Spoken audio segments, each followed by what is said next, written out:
कक्षा 11 की छात्रा हूँ। मेरे स्कूल का नाम चंद्र इंटर कॉलेज सहारनपुर बुलंदशहर है। हम आप सभी को विकसित भारत बुकथॉन 2025 के बारे में बताना चाहते हैं। जैविक कृषि एक अच्छी प्रणाली है जिससे मनुष्य का स्वास्थ्य ठीक रहता है तथा इस कृषि को करना ही आवश्यक है। हम लोगों को ये अपनाना चाहिए। आजकल हर चीज में मिलावट आ रही है जिसकी कहीं ना कहीं जड़ हमारी कृषि है।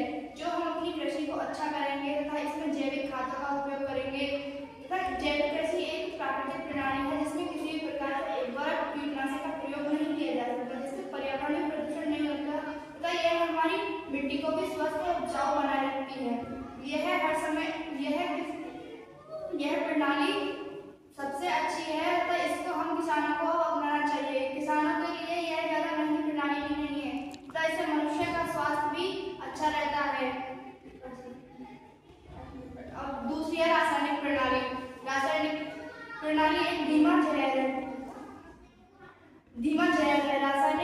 रासायनिक खेतियों को हमें अब कम कर देना चाहिए और जिससे हमें जैविक प्रणाली अपनानी चाहिए। रासायनिक कृषि में ज्यादा उर्वरकों और कीटनाशकों का उपयोग किया जाता है। जैसे हम फसलों को बोते हैं तो हम कीटनाशकों का अब ज्यादा उपयोग करने लगे हैं, जिससे हम महंगी कीटनाशकों तथा उर्वरकों का प्रयोग कर रहे हैं, जिससे हमारी फसलों में कहीं ना कहीं यह जहर घुलता ही जा रहा है, जिसको मनुष्य अब अपने अंदर भोजन के माध्यम से ग्रहण कर लेता है और मनुष्य की पाचन क्रिया तथा मनुष्य को अब नई बीमारियां प्रकट हो रही हैं।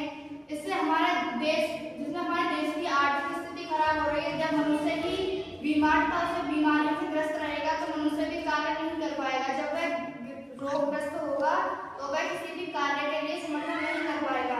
इसके लिए हमें अब जैविक कृषि को अपनाना चाहिए और इसमें किए जा रहे नए बदलावों को अपनाना चाहिए। हमें रासायनिक कृषि का उपयोग नहीं करना चाहिए क्योंकि इसमें जो उर्वरक होते हैं वह काफी महंगे हैं, जो एक छोटा मजदूर नहीं खरीद सकता तथा वह कर्ज लेकर अपनी खेती करता है और वह अनेक प्रकार के नए बीजों को लाता है, उच्च किस्म के बीजों को बोता है और इसी में नई प्रणाली अपनाता है, जिससे वह अपनी आर्थिक स्थिति को सुधार नहीं पाता है और इससे ही हमारा देश आज पीछे है। और हम अगर जैविक कृषि को अपनाएंगे तो यह एक सस्ती प्रणाली है। इसमें अधिक कार्य भी नहीं है और हम अपने घर पर ही इसको अपना सकते हैं, जैसे गोबर का खाद बनाना, नीम के पत्तों को इकट्ठा करना और दाव देना था। कुछ समय बाद इनका खाद बनकर तैयार हो जाता है। यह गाय का गोबर, गौमूत्र और अनेक प्रकार के